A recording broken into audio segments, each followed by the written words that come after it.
Welcome to CallumConnects, 5-minute entrepreneurial inspiration for your day. On CallumConnects today, we're joined by Grant Bledsoe.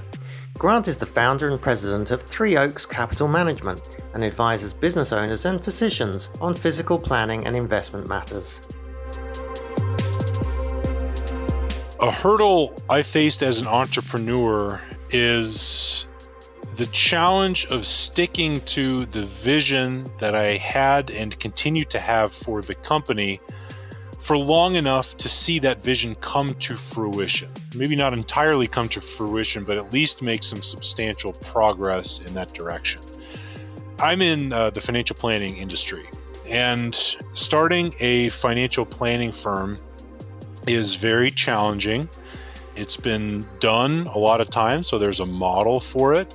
And it's not as if when you launch a financial planning firm, you're offering some brand new product or service where you have to go out and convince the world that what you have to offer, even though it's new and different, is going to be valuable to them. Delivering advice and investment management services, financial planning services to various entities has been around for a long time. It's widely accepted as a legitimate service, so it's not like I had that challenge. But what is challenging is the way that I wanted to do it was a little bit different than the way that it had traditionally been done.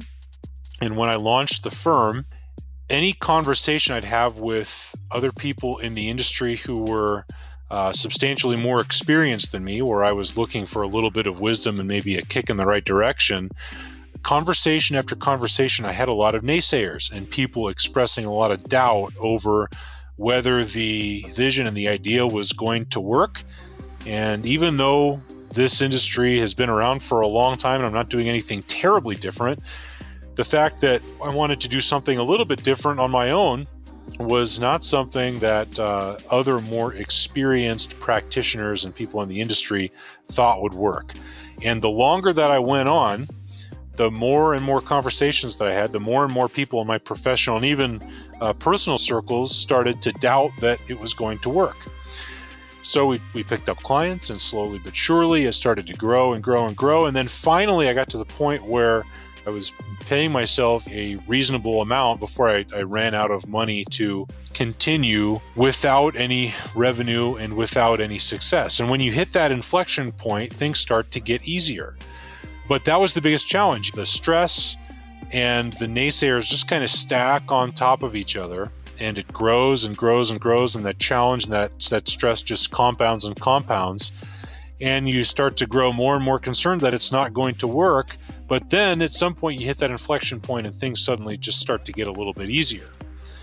So the challenge for me was getting through that hurdle. And the primary way that I did it was just by compartmentalizing. And I had heard in a lot of different places that when you're in a tough time or trying to do something really different, like trying to run a marathon, or apparently they teach you this in SEALs training. I've not gone through Navy SEALs training, but I've read about it. You just try to take it one little step at a time and compartmentalize.